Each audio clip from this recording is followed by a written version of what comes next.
Asseyez-vous. Est-ce que vous réjouissez de ce que vos noms sont inscrits dans les cieux? Je pense que oui. Alors Nina et Laurence aussi.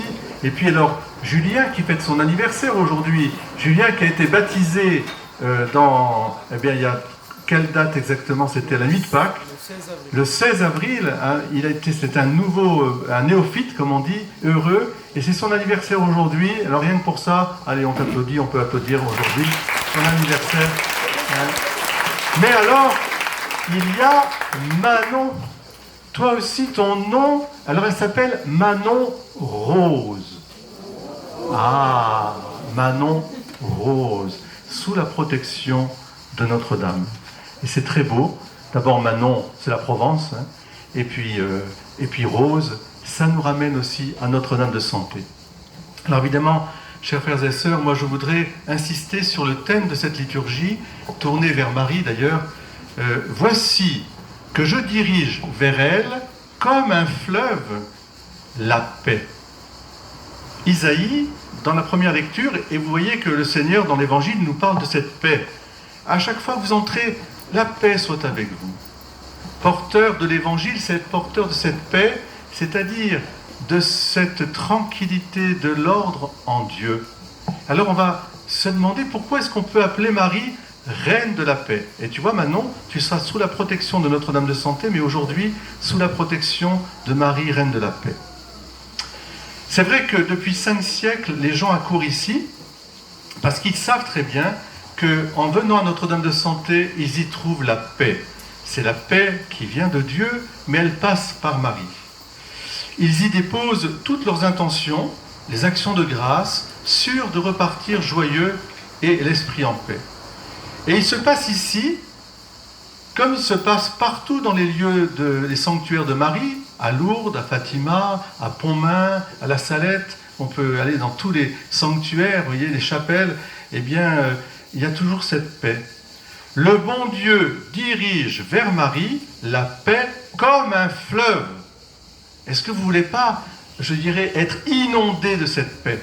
Parce que quand on est en paix, dans sa conscience profonde, qui est le lieu du dialogue intérieur avec Dieu, alors on est porteur, nous aussi, de cette paix.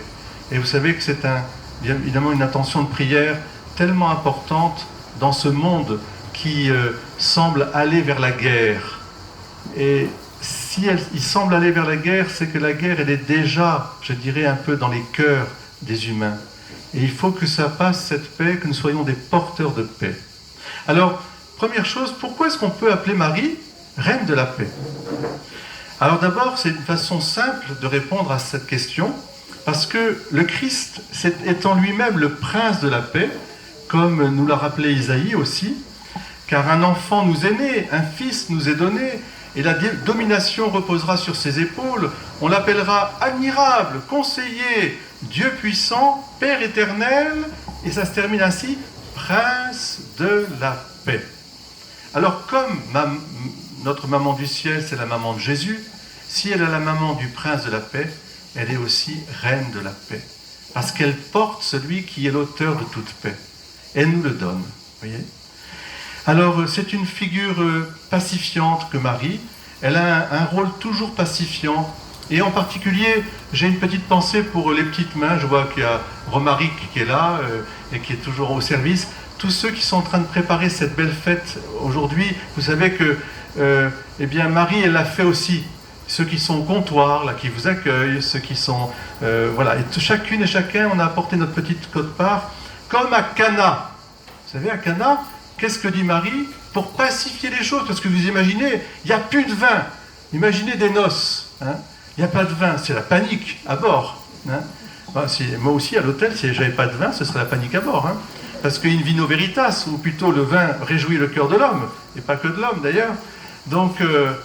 eh bien, qu'est-ce que dit Marie? Ils n'ont plus de vin. Et elle dit au serviteur, faites ce qu'il vous dira. Elle pacifie tout de suite la situation en nous tournant vers Jésus. Faites tout ce qu'il vous dira. Et bien sûr, elle va accompagner son Jésus jusqu'à la croix aussi, pour donner la paix au monde. Alors, il y a une dévotion aussi mariale que j'aime beaucoup et que beaucoup d'entre vous connaissez, c'est Marie qui défait les nœuds. Vous connaissez Marie qui défait les nœuds. Eh bien, c'est sous le vocable justement de Marie, reine de la paix. Parce que nos nœuds, et Dieu sait si on est noué, pas que corporellement, pas que physiquement, le matin, c'est pas toujours facile de se lever, on a des rhumatismes, etc. Eh bien, ça c'est les nœuds intérieurs. Et on a le droit de demander aussi à Marie de dénouer les nœuds, c'est-à-dire ce qui nous empêche d'être réunis les uns aux autres, comme, je dirais, dans un même cœur qui se réunit. Marie qui défait les nœuds. Et puis le 1er janvier, on invoque Marie, reine de la paix. Chaque 1er janvier, l'année civile commence par un message pour la paix, adressé par le pape au monde entier. Donc voilà pour l'historique de la paix. Maintenant, qu'est-ce que va nous dire à chacune et chacun d'entre nous Marie aujourd'hui? Comment est-ce qu'elle porte la paix? Bien d'abord, elle nous dit son fiat, son oui, oui à la volonté de Dieu sur elle. Et la paix prend ses racines dans la foi. La foi. Je crois. Credo. Maintenant, tu vas dire je crois. Et quand tu diras je crois, tu vas te reposer en Dieu. Parce que c'est la foi qui est justement la source de toute paix. Elle a cru, Marie, à l'accomplissement des promesses de Dieu.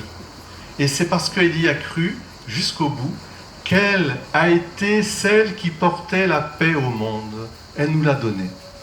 La paix qui vient de Dieu, c'est une promesse de sa présence, de vie, de guérison, une présence de pardon. Qu'il me soit fait selon ta parole, dira Marie à l'ange. La paix, c'est la vérité qui se fait en nous. Et quand on est dans la vérité, alors on est en paix. La paix aussi, elle est loin d'être inaction. Parce que quand on dit la paix, fous-moi la paix, si je puis dire, ben ça veut dire dégage. Donc, c'est pas du tout ça. Au contraire. Et quand on dit il repose en paix, on a l'impression qu'il repose en paix, bon, c'est terminé. Non, non, non. La paix qui repose sur la foi, elle a des ailes extraordinaires de charité. Parce que c'est une foi vivante. La paix pousse à l'action.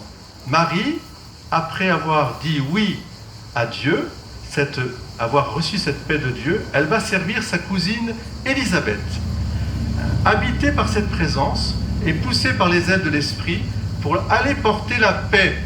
Eh bien nous aussi, est-ce que nous pourrions porter cette paix dans ce petit service que nous nous rendons les uns les autres? Eh bien je crois que oui. Nous sommes porteurs de cette paix dans le service que nous donnons simplement et humblement les uns envers les autres. Service gracieux, service aimable, je dirais service du quotidien. Et ce quotidien a énormément de prix. Il est porteur de paix. Et je crois que c'est une leçon aussi que Marie nous donne, parce que Marie se met en hâte, toujours. Elle va porter la paix. Elle accueille aussi à la crèche de Bethléem les pauvres, comme les bergers. Elle accueille les mages. Elle accueille tout le monde. Elle n'a d'acception pour personne. Et elle ne fait que regarder ce qu'il y a le cœur profond. Elle nous accueille comme nous sommes. Et puis enfin, et c'est un peu la troisième vertu, après la foi, après la charité, je voudrais dire aussi qu'elle est espérance, c'est-à-dire que Marie nous indique la paix est joie et fête. Ce sont les images de liesse à chaque libération. Vous avez vu dans les films, on dit c'est la libération, alors les gens sortent, etc. C'est la paix. Parce que c'est la paix, les gens sont dans la joie et la fête. Et une des marques de la paix, c'est la joie. C'est la joie qui se partage. C'est ce que nous allons vivre ensemble. Oui, plus de peste, plus de guerre, plus de famine, mais une fraternité retrouvée et partagée. La paix est belle. Et on a besoin de la beauté. Et merci aux artistes qui nous apportent par la beauté la paix. Parce que quand on écoute quelque chose qui est beau, quand on voit un geste qui est beau, quand on voit une belle cathédrale, une belle chapelle, quand on y entre, tout à coup la beauté vous investit et ça devient une paix, ça vous pacifie. La beauté. La beauté, eh bien, participe à la paix. Et c'est Marie qui chante le cantique du Magnificat, l'hymne à la paix par excellence. Merci à vous, cher Condor. de nous porter la paix par la beauté. Alors, voilà, je pense qu'en conclusion, eh bien, Marie nous porte la paix. Elle porte elle-même la paix, elle apporte la paix et elle chante la paix. Et gardez ça tout au long de votre vie terrestre. Adressez-vous à Marie, accueillez-la chez vous, dans votre quotidien. Elle nous l'a dit, à ceux qui auront ma dévotion mariale, c'est-à-dire qui m'accueilleront chez eux, j'assurerai la paix des familles, c'est-à-dire la communion. Est-ce que ça ne vaut pas la peine, ça, quand même, d'accueillir Marie chez soi? Dieu sait si on a du mal à avoir la communion. Hein, c'est pas facile, parce que c'est la pesanteur, c'est la grâce qui vient un peu choquer la pesanteur, mais on est quand même un peu lourd, comme on dit. Hein.